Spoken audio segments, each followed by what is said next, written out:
Good afternoon. We're going to go ahead and get started. We've got a number of folks in the room and online today, so we appreciate you all being here. My name is Lauren Williams. I'm Adult and Community Services Manager with the Columbia Public Library, which is part of the Daniel Boone Regional Library System. Welcome to today's Lunch and Learn with DeMarcus Thomas Brown, the City of Columbia's first Office of Violence Prevention Administrator. Also, he has endeared himself to me by calling the library a gem and telling me how much he appreciates it, so we love him already. So today's Lunch and Learn is hosted by the library and the League of Women Voters of Columbia. So I do have people attending both in person and via Zoom. A couple of Zoom housekeeping items. If you're on Zoom and want to ask a question, there is a chat. Use that feature and use the drop-down menu to select what questions you see by everyone so that people know what questions have already been asked.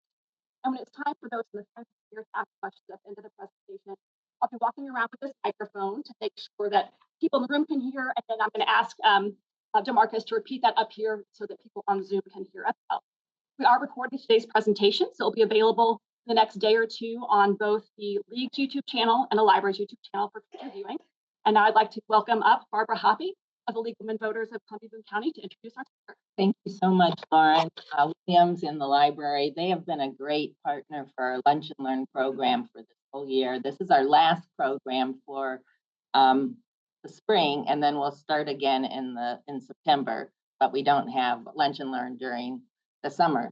But I'm really delighted that DeMarcus Thomas Brown came today to speak with us on violence prevention in Columbia.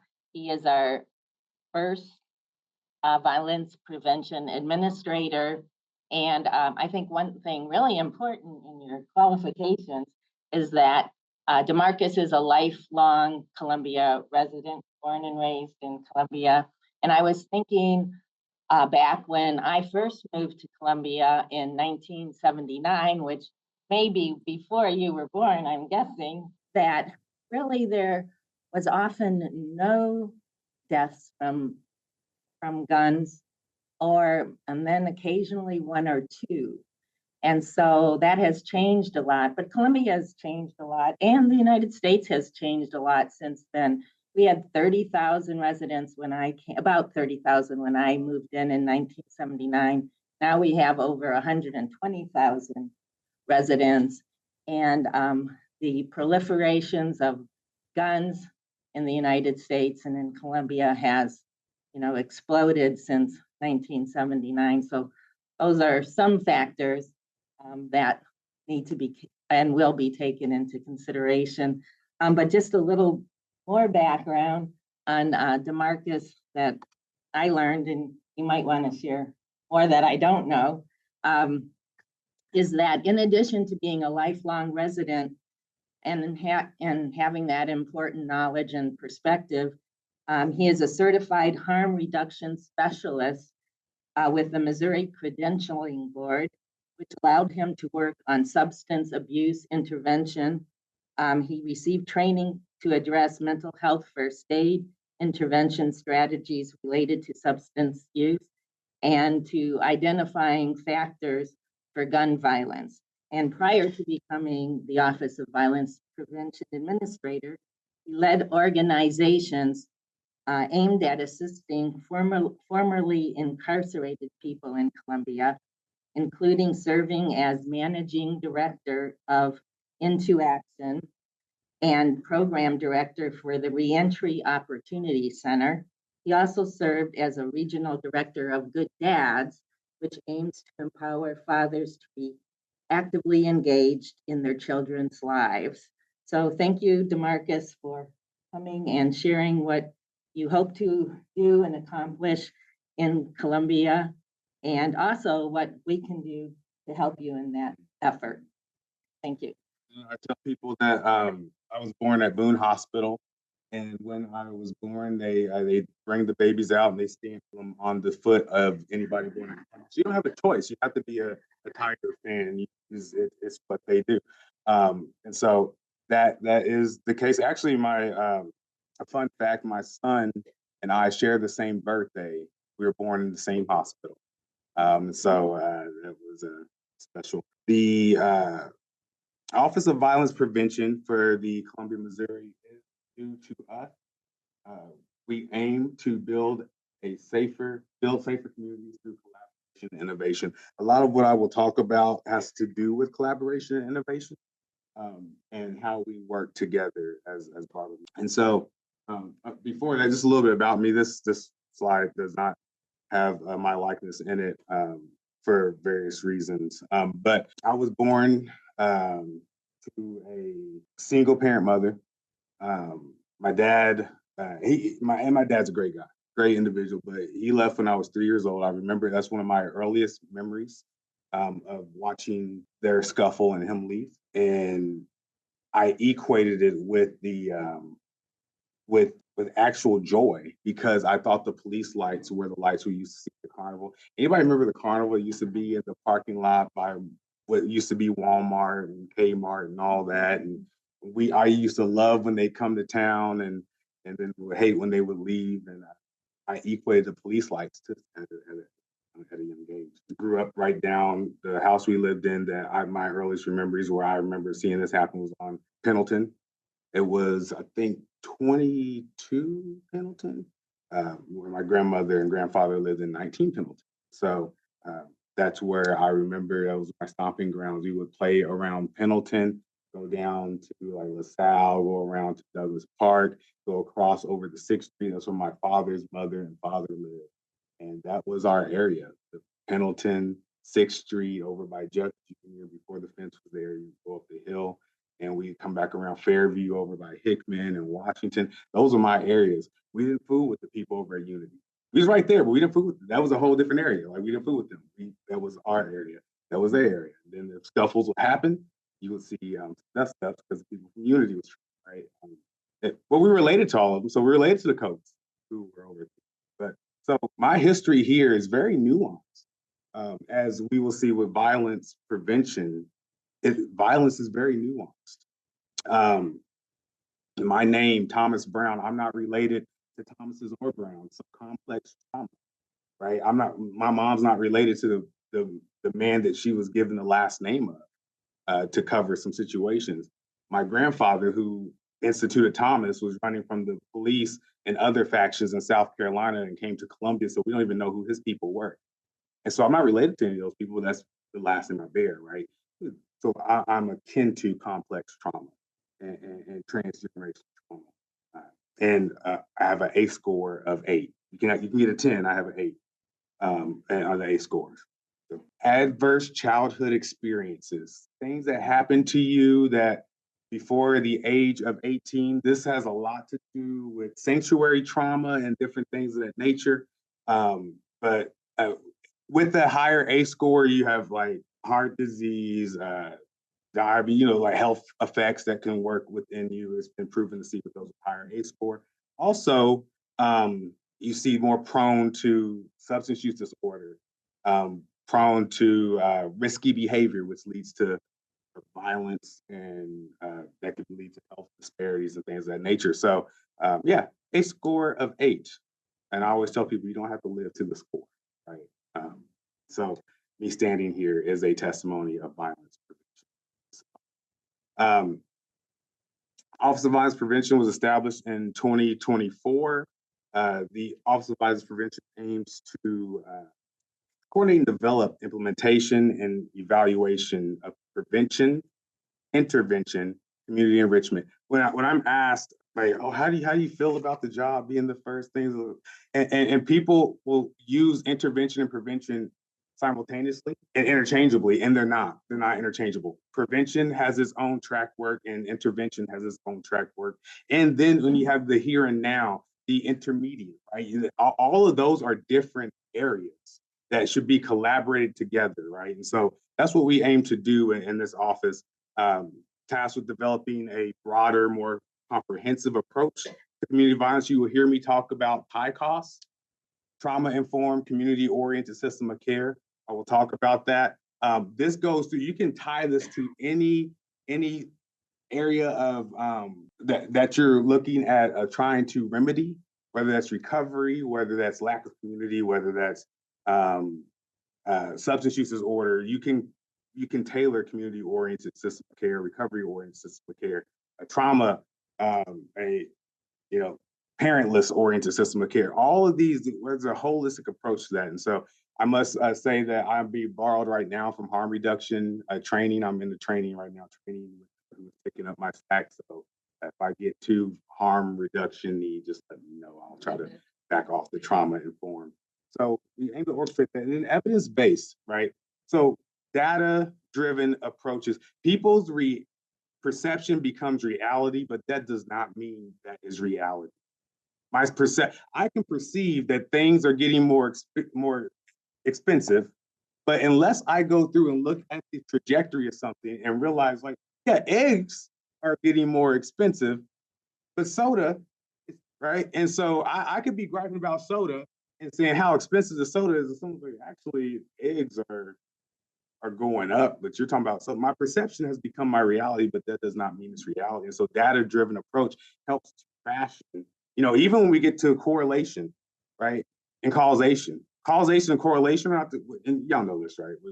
We know there's some things that causal, like with an ACE score is a correlation of health disparities, but then there are causal things, right? So if my parental unit had a substance use disorder, then if I'm born and then the doctors do blood work and I have substance in my blood and I have a substance use disorder growing up, we can see the causal effects, right? Versus the correlation of, hey, this person's uncle had a substance use disorder and this person, that see the separation. So evidence-based is really important when we're talking about violence, right? And reducing violence, promote safety, well-being for all residents. I love to talk about community enrichment. Sounds weird. My title is the Administrative Office of Violence Prevention. I want to talk about community enrichment, right? Root causes. We can pick fruit from an apple tree all day long. Guess what? Those apples gonna grow again. I got one in my backyard. They're gonna grow again. They're gonna be a pain when you're mowing, and they might kick up and hit you. I mean, but until the root of that tree, picking that fruit is just gonna make me feel good that one day. But a couple months later, they'll be back. Apple blossoms are beautiful, by the way. I love those. They're fantastic. So just a little bit about the office. The Office of Violence Prevention, trauma informed. I don't think I can stress that enough. Trauma informed. Mental health. We are in a mental health crisis. I mean, when you hear recent stories where someone walked through someone else's backyard and they got a gun pulled on them because it was in the backyard and they someone else felt threatened, where a child is attacking a parent because of a perceived miscommunication and disrespect. I mean, that is, we have some triggers, right? And so untreated and diagnosed trauma, depression, different things, that's mental health. So we have to have trauma informed. And then obviously there's a collaborative, synergistic approach to community engagement, intervention, and enrichment. And so I don't know what that is. Where's the pointer? There we go. That there gives a great optic of what the office of glorified collaborator. I remember in I want to say it was 2016, Andrew Graybaugh and the United Way had a bunch of service providers and everybody who's working in the field, and they had a kind of a carrot and stick approach. If we're funding you, you need to be here. So people showed up, and the thing, it was accountability. So we know all these funds are going to these different organizations, but we still have these issues. So where's the disconnect? Is what the conference, if you will, was. The biggest disconnect that we found in that meeting was people didn't know each other. They had no idea other people existed. They had no idea. The people doing housing had no idea that the substance use disorder providers were doing what they're doing. They had no idea that Clarity Health Care was doing what people just didn't know anybody else, but yet they had the same funding source.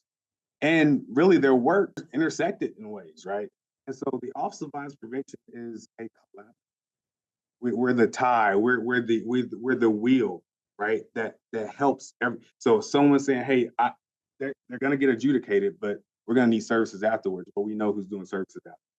So actually y'all should talk to each other. You'd be surprised who does not talk. Like I'll leave it at that, because you'd be surprised. Maybe not, but I was surprised who doesn't talk to each other. So this slide Violence prevention strategies are most effective in communities where resident engagement is high and where there is ongoing collaboration among residents, businesses, and local stakeholders. So it takes all of us, right? So mission, vision, and purpose. This is the only slide I will holistically read because these are very important. That one we pretty well know if we're into the city hall. But the mission is to reduce violence and its impacts by working collaboratively with community members, community-based organizations. There's a reason I don't say service organizations there. Community-based CBOs is I shorten it, but community-based organizations are those who are in the ground. They're in the work. They're not at the meetings. You know, they're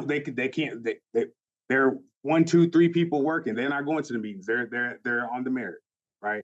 They're at Rice Road. They're down at McKee Street. Like they are they know the people, they know the shooters, they know the victims, they know the victors, they know what's going on, they know the Facebook, Instagram chatter, they know what's going on, they know the Snapchat's going on, they know the rap beef that's going on, they know who's about to come out. These are the ones who are on the ground, right? Community-based organizations. You get a message to them and they spread things, right? So that working with them and other key stakeholders to promote safety and healing. One of the saddest things for me, just in my work in Columbia, not just the Office of Violence Prevention, before getting here, was just how organizations who were getting major funding didn't know about the community-based organizations. And then they're getting funding and really choking out the trusted messengers from doing their work because they're getting funding to try to do something. They're having to rebuild the wheel, and don't none of the people they're trying to work with look like the people that they got in their office in the community-based organizations are the ones that suffer because they don't know they exist. As if people didn't know how to care for one another, right? It'd be like a teacher at my son's school thinking for this individual. How can we get a parent? Because I mean, we're teaching them, but they need a parent. And then they start trying to fund up. How do we get this parent and a mother? We need to get one parent. Well, let's. It's like at the whole time, like, hey, I got this. Like, let's talk. Like, what y'all need from the parent? I'm here, right? Let's talk. That is the notion of people coming together. Because if we don't, we are not. People ask the services I'm doing out of office. I'm not recreating the wheel. There are plenty of services. How do we bolster and how do we cover the gaps, right? So we'll get to that. Vision: Columbia is the best place for everyone to live, work, learn, and play. Purpose: to convene like-minded. Like-minded is huge. How can two agree? How can you walk together unless they agree, right? Like-minded partnerships that holistically address, and that is a stress word, holistically. We can't talk about someone learning if we're not going to talk about their belly. We can't talk about someone that has substance use if we're not talking about how their kids are doing.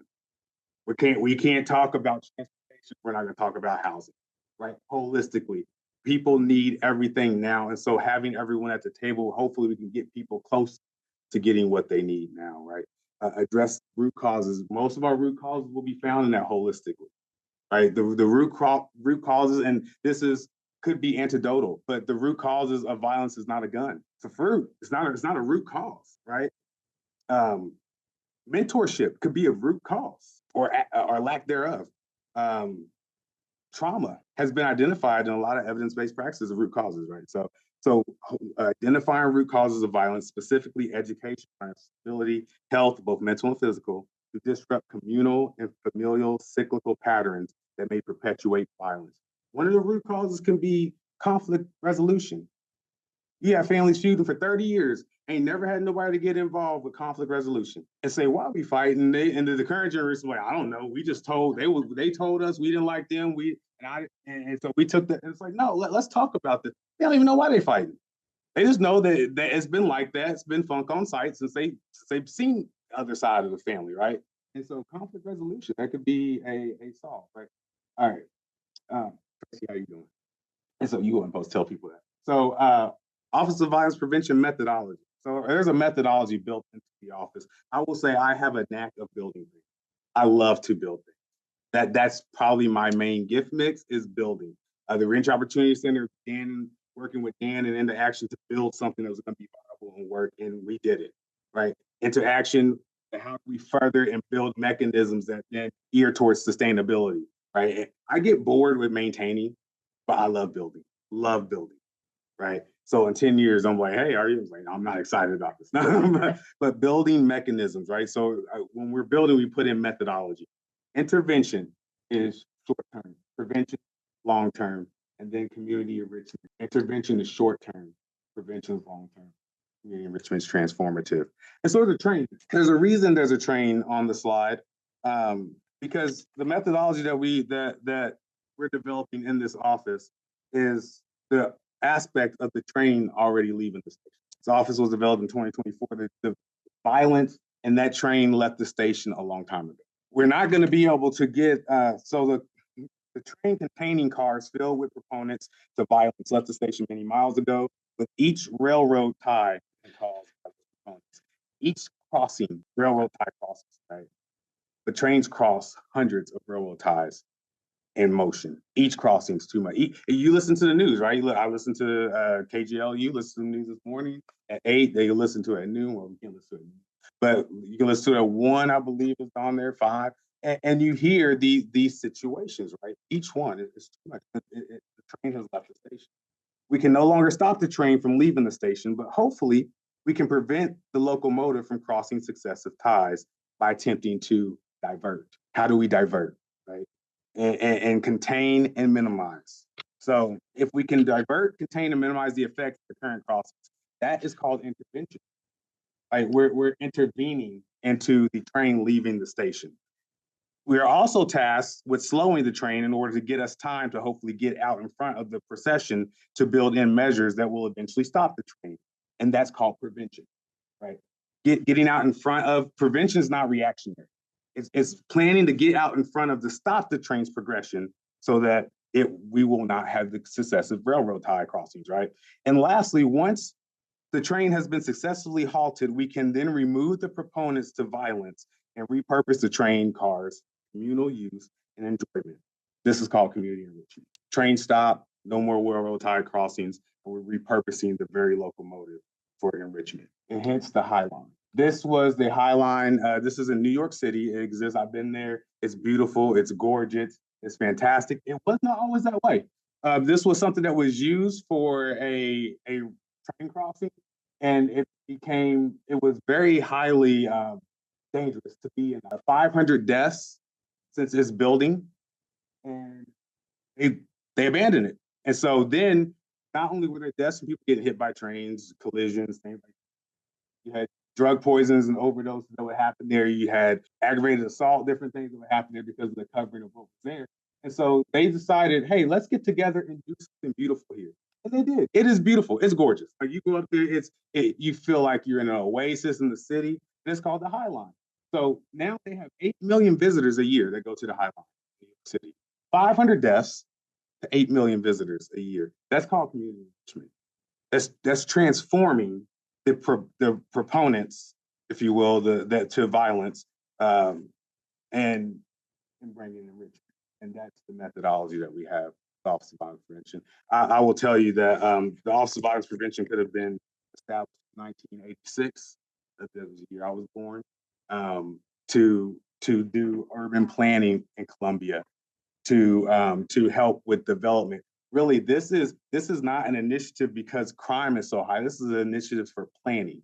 We have been susceptible to different ones in office. So this is why voting is important. Different ones, League of Women Voters, right? I'm talking about that because I'm here with y'all. Like, this is what y'all do. This is why it's important. If we do not have strategic pre-planning in our elected officials, they are causing us harm. And the inability for elected officials in Columbia, Missouri to pre-plan when a city is starting to grow and to have different ones who came, sociologists, anthropologists, different victimology studies, that they come, and those who study housing and have said, hey, y'all, people want to be here. And it's not going to probably go away. You're making Forbes lists and all that. What is your plan to make sure as Columbia grows, everyone is able to grow with it in a healthy, holistic manner? And a lot of the answers were, well, we'll see what happens. As you may understand, if you have a yard or you do landscaping, my wife is in the gardening. That's a lot of work. I help, I assist, I will assist. But if she just puts all these things out there and thinks, oh, it'll take care of itself, it ain't gonna work. Because it's gonna grow. That stuff is gonna grow. and it's going to take on a life of its own. But in pre-planning, if she's out there, she's weeding. But I can't tell you the difference between a weed and a plant. All of it's beautiful to me. So I'm like, bring her, it's still cute, But she's got to be able to. She can't have me in there because I'm gonna be growing weeds, and she's trying to grow flowers and produce, right? And so it has to be pre-planning. I can tell you, there's an article written in 2008 where they were talking about, and actually Wanda Faye Tapp Elbert was the the context of the article because she's talking about gangs. And they were mad at her. There was a lawsuit because Wanda Faye talked about gangs. And how dare you talk about gangs in Colombia? And she's like, look, this is stuff going on. So they wrote an article 2008 and they began to go through what was happening in 1995. Y'all, this was happening in 1995. You had conflicting and feuding groups in Colombia in 1995. And they then asked the police chief at the time, what they were going to do. And they said, we don't know what to do. We're just going to focus on the good. You cannot do that. And so that was 1995. 2008, Wanda Faye's like, look, we got problems. And it's compounded because now we don't just have two groups, we have multiple groups. And they're worse than what the groups were in 1995. I remember those groups. I looked up to some of those people in 1995. I remember I could say some names and y'all, and some who've been around would know some of the names. I'm not going to say it because they deserve their dignity and, we don't glorify things. But I remember the groups, right? And they had code, they had ethic, right? They would beef on site in a place where there were not public, consumption and things of that nature. They weren't just shooting at parks. Well, when those leaders went away and those groups began to break off, that code began to go away. And then you had people, and then you had leadership. I remember in 1995, you can go down to Douglas Park and act like you wanted to. The OGs were going to say something to you about it. They had something to say. They down there playing dominoes on the push. You better not go down there. You messing up they dominoes game and they got stuff going. Go down there if you want to. The OG's going to pull you to the side and like, hey, young blood, better get it together or you're going to have a different problem in your hands. And you either course corrected or you left, right? That didn't happen because then when you have splintering and you get different ones, down there's no code. No, there's no. So Wanda Faye was saying, look, we got an issue.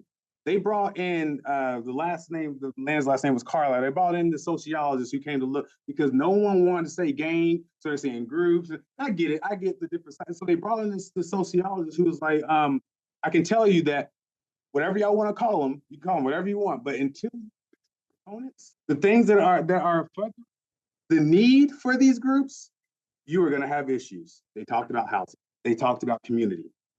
They talked about predominantly Black areas that used to commune together that were being broken up by different entities to move people places and to build their infrastructures, and that being a factor for violence, right? Because you are breaking up communal institutions, right? And they talked about these things. They talked about the education and the lack of adequate housing. This is an article. I would email it to people if they wanted it. It was written in 2008, a great article. And they asked the council at the end of the article, what are you guys going to do with this? Well, we'll see what happens. It's quoted. We'll see what happens. Well, we know what happens. We're living in what happens, right? And so we must plan, right? So I applaud Mayor Buffalo for saying enough's enough. Not to do something about that 3-year-old getting killed that is dead and gone, but to say, hey, we must be strategic and have a sight on this and have a pulse on this to get out in front of, hopefully, and to remedy and mend. She deserves the credit for that because others did not and would not. So, and not because I want a job. Like I told them I would do this for free. And I didn't share that, but I will revert to that. I can hear you through this paper is why I do what I do. This is 47 individuals that have gone under Missouri. These are relatives of mine, little cousins of mine, schoolmates of mine since 2007. Then I started to add who also were taken from our community. So it was a double-edged sword. Just one of them.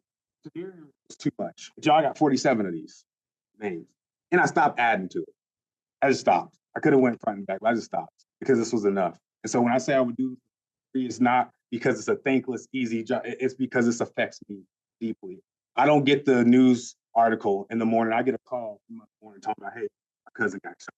I get a call saying, hey, so-and-so son just got, and I'm expected to act, right? What you gonna do? I guess we're gonna go over and see what's going on. Like that's the notion of this is why I do what I do, right? And so yes, this is not to have a job, but we must look at community enrichment and get out in front of what's going on in Columbia, because Columbia is a great place to live, work, and play and learn. I graduated from Columbia College, a proud alumni. Got my bachelor's and my master's there. They can't get rid of me, and I love them dearly. But we have things to talk about there. My grandmother sold her house. It was right there on the corner of Range Line and Wilkes. Anybody know what's on the corner of Range Line and Wilkes now? Range Line and Wilkes, on the corner of Range Line and Wilkes is a soccer field, Columbia College soccer field. She sold her house to Columbia College. They told her relatives would be able to go to school for free. I can tell y'all, I can see my student loan debt. I did not go to school for free. She didn't get it in writing. So we talk about violence, right? We talk about, so that was a home she owned. She was the last person I knew.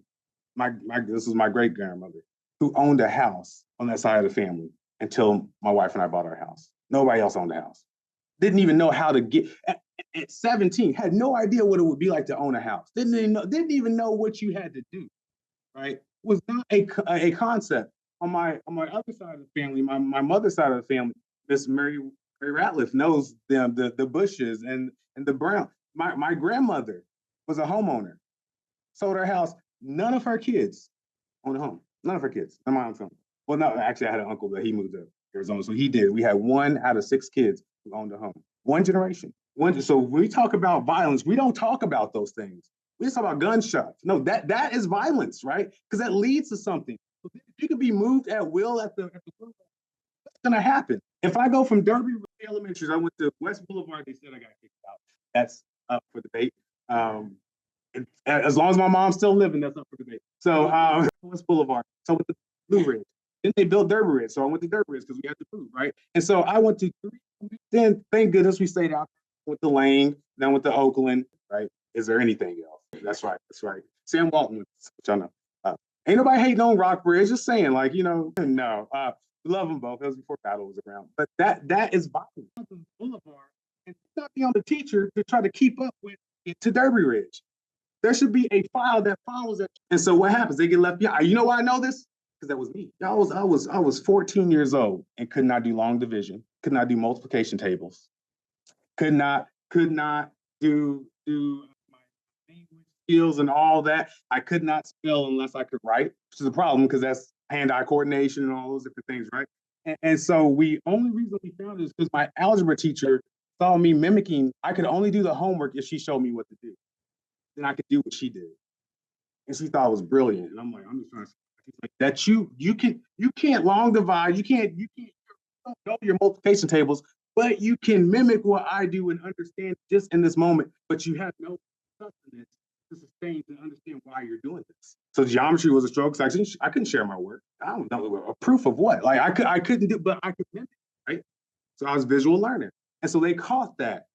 15. So when we were doing those problems and we would get and mine would just sit there and they say I was obstinate. I didn't value authority and all. No, I don't know how. Not at West School. No, I don't know how to do this. So you produce something that's violent. But we want to talk about gunshots. That's violence. When you used to growing up on shipped all the way out to High Quest when there wasn't nothing out there. Wasn't nothing out there, Derby Ridge. It was all these. I ain't never seen woods like that in Columbia. We moved out there, all this stuff. We was hearing sounds we ain't never heard. Wait, what is this? Oh, where you bring us to? This is crazy. But it was, and we didn't grow. And so did we fight? Yeah, we fought. Everybody in this Section 8 housing. What they think was going to happen. If you don't plan for something, if you don't pre-plan that, it's on the administration to pre-plan these things, or you're going to have widespread violence. Can y'all guess what happened? Look at the cause. Hotspots, still a hotspot. Bodie and Derby Ridge, still a hotspot. That's violence. So our numbers still check. So and those are small. I'm gonna have to fix this, and I try to get too much of this slide. But when people talk about violence and what's going on in the community, we have to look at real numbers, right? And so in 2021, this says up here, we had 465 violent crime incidents, making it the highest in a decade, highest in a decade. So 645. 2022 saw a decrease to 613 incidents.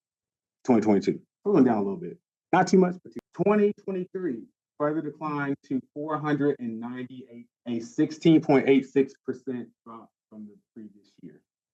Now I can tell you, I get following this number because they're like, well, you don't know what all that is. I don't care about what all that is. We need to find out what that is because that something happened.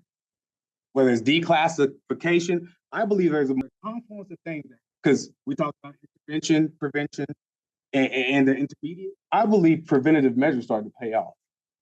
Anybody remember strategic areas that we had? I was a part of those meetings. Ward 1, ma'am, your husband was a council member in Ward 3. I remember going to his meetings. Ward 3 was on fire. Still, and you know what? Still is on fire. It's a big award, right?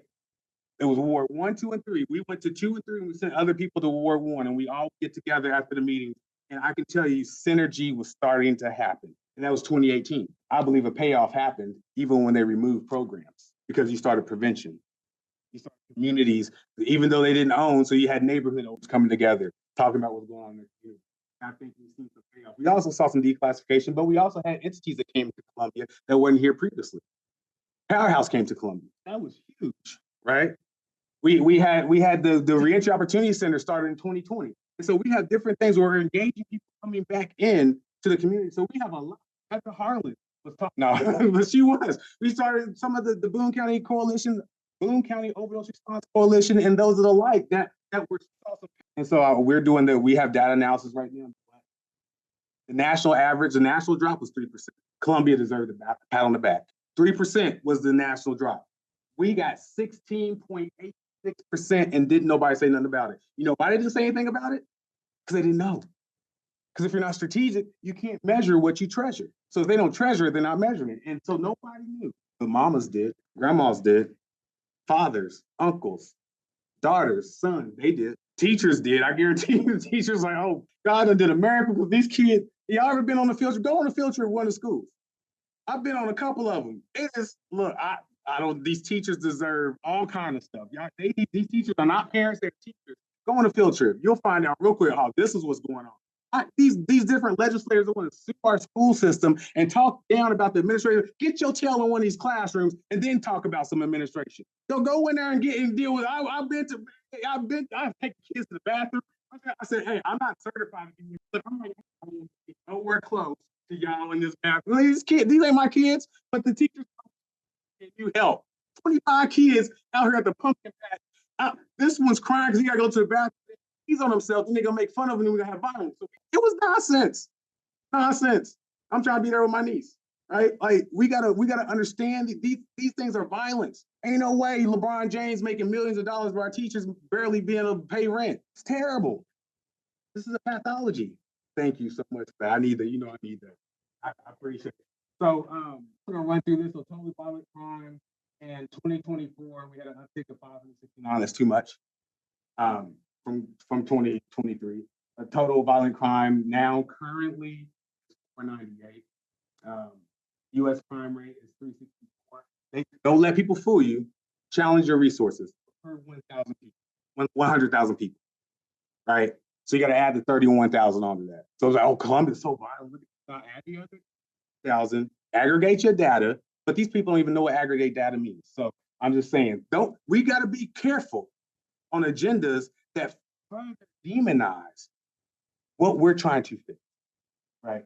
So, what I will mention about this real quick as I move forward is youth violence. 184 of 645 incidents in 2021 were 18 to 17, but something happened in 2023.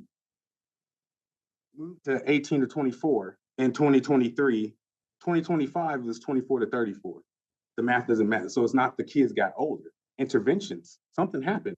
What's going on? Like what? Did Lonnie and Julian get involved in that? What happened? Was Ray Hall them? Like were people actually focusing and engaging youth? We don't know. But something happened because the age went up.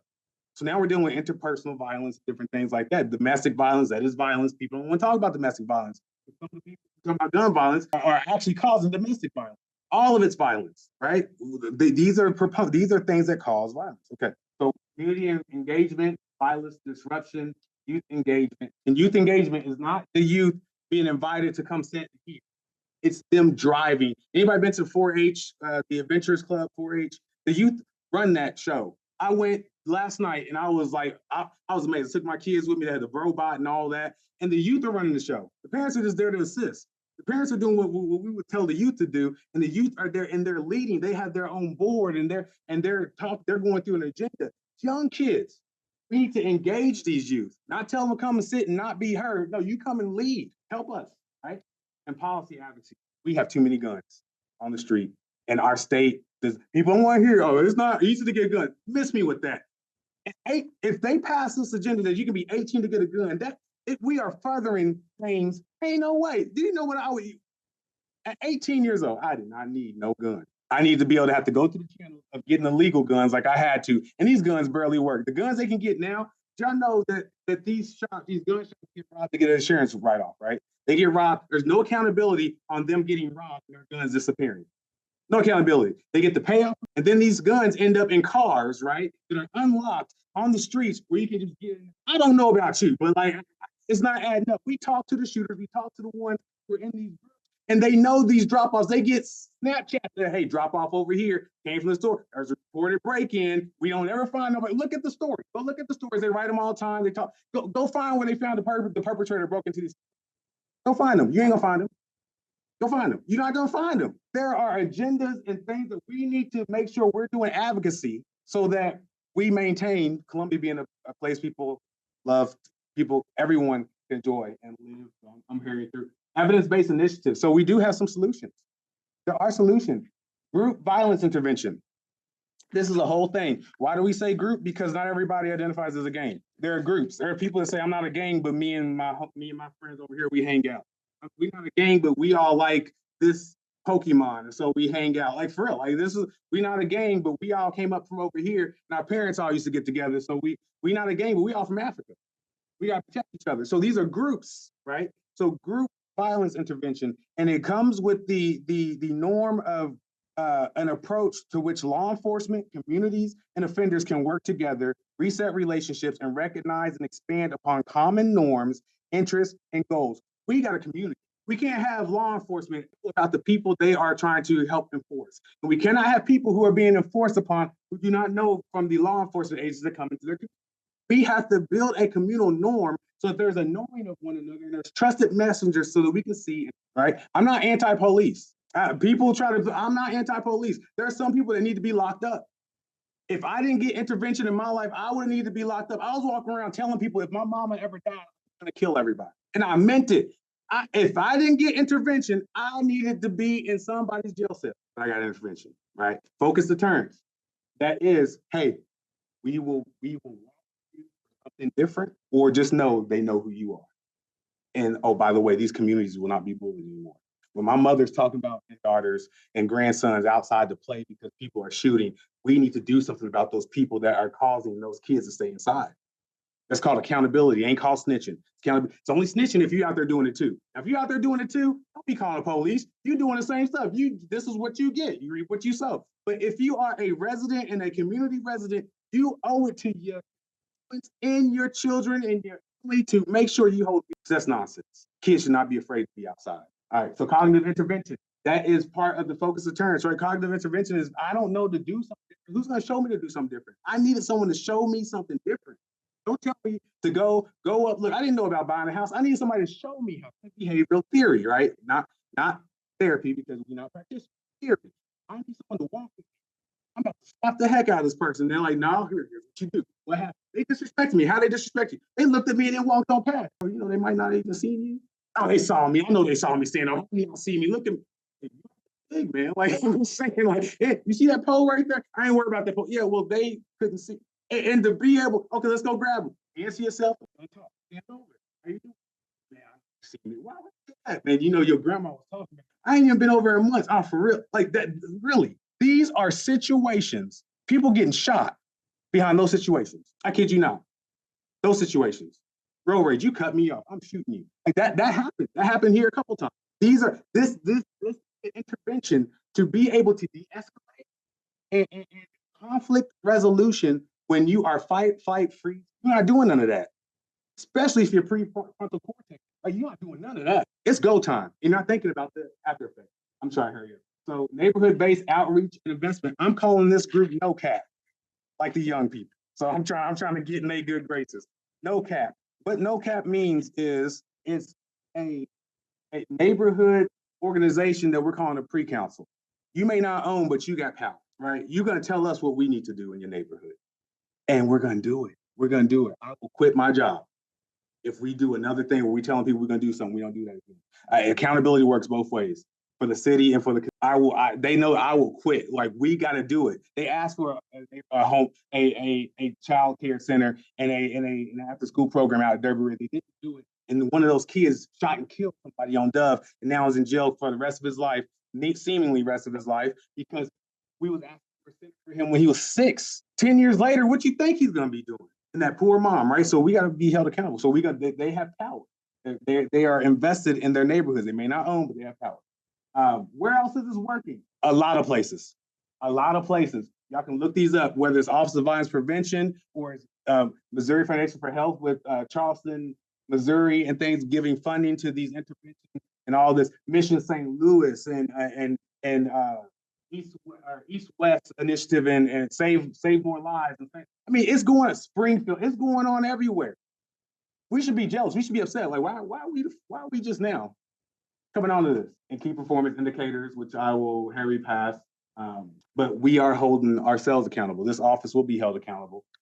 Reduction in violent crimes, increased community engagement and trust, coordination and intervention, regular data analysis, advisory and neighborhood boards. That's that DOCAP, right? What y'all can do: encourage, see that there, provide feedback, suggestions, provide avenues for community members, stay informed, and unify. This is a us problem. It's purple. Actually, it's more than purple because of libertarians and all that. Like, man, so it's whatever that color is if you add all of it together. But it's that, right? It's all of us. And this is not partisan. Anybody gets partisan has an alternative motive and a different agenda. It's not to see enrichment, and that's, I gotta say that it's easier to build strong children than broken men, and that's what we aim to do: is build strong children resiliency, and we mitigate with broken men. So we intervene. Thank you. First question, and I'm sorry, I as y'all can tell, I get a little passionate about this. It's a subject to be passionate. Looking at these moms and different ones when we go do the visuals, right? Being at the casket of a 16-year-old and the potential that seemingly lost, right? But I appreciate y'all time. So question is, how can community groups such as the one I belong to, Moms Demand Action, oh, come on, moms, assist and support the goals of your office? First off, by what y'all are already doing, right? We, like I said, we are not here to recreate the wheel. There are groups out here working and are doing a fantastic job, and we just need the synergy. So we need what you've gathered. We need what you've seen, and we also need what you're lacking to be brought to the table, so that not just the city, but for all of the organizations can hear that and actually work to see if we need to cover gaps. But we are not remiss we would be remiss to not give praise where praise is due for these groups that are out here in the fight. So another question, did that answer the question? Okay. Can you ensure that law enforcement in Columbia wears uniforms and does not cover their faces when interacting with the public? I am not boss at all. I am not I work with them, love them dearly, but I'm sure Jill does not want them wearing masks unless it's a threat of some sort. I can have a conversation with Jill, but I cannot ensure anything goes on other than a conversation with Jill and Matt and the team over there. Just know that they work hard to keep their people safe and to do what they do for the community as well. I'm not, as I said, I'm not a police hater, and what they've done in some of these situations that nobody else saw, they didn't get heralded for, is a shame, because we had some officers who put everything on the line out here to serve the most vulnerable. So that answer. Yep. Almost every police officer disrespected. Almost every white person I knew said, why do we need that? And almost every non-white person I knew said, what are you gonna do, So do you have any thoughts about reducing those kinds of tensions across guess what you would call racial and privilege lines? Yes, sir. Great question, by the way. Thank you for that. As y'all can see, sometimes I forget I'm Black. And I forget because everything I do is Black. Like I don't, it's not a thing for me. I'm not upset. I'm Black. I'm Black and I'm proud, right? And getting into rooms and things where people and agendas show up to separate one versus the other. I tell people I don't have a guilty by association. The person who tells me not to talk to someone, the other, is the one that's guilty. And so collaboration should, as it works in the true meaning of collaboration, we need to come to the table and understand that we have an issue and we have a problem and we have a job to do. And if we can't leave all the other stuff out, we're not fit to be in position to try to bring aid. And I'll stand 10 toes down on that. If we can't do that, there's a lot of rooms where we don't agree on a lot of things, but we see solutions. We need solutions to problems. We come in there to solve problems. And that needs to happen. Thank you for that. And it's accountability, right? I'm not on Facebook. And there's a reason I'm not on Facebook. I got a job to do. My job's really big, right? Tell them to get a job. Tell them to get out here and come to some of these vigils. Tell them to come to these funerals. Tell them to come bring food to these moms who their breadwinner went into the ground. Tell them to get out here and go to these PTA meetings. Tell them to get in the community. If you ain't in there, get out from behind the keyboard. You are wasted if you're doing that stuff. We got a job. I don't see none of that. I do not see it. And thank you so much for that comment, Pat. Don't threaten my job. I got a job to do. I ain't worried about it. I'm not worried about them. Marcus, Thank you. for sharing so much, a lot more to learn. So we'll be keeping in touch, hopefully engaging and helping. And I'm sure inviting you back again in a year or our next session, yeah. To see and learn more and how we as a community can engage. So again, this is our last Lunch and Learn for the spring, and then we'll start again in September. Thank you, Lauren Williams and the library, for being great partners. And thank you for your work and your passion.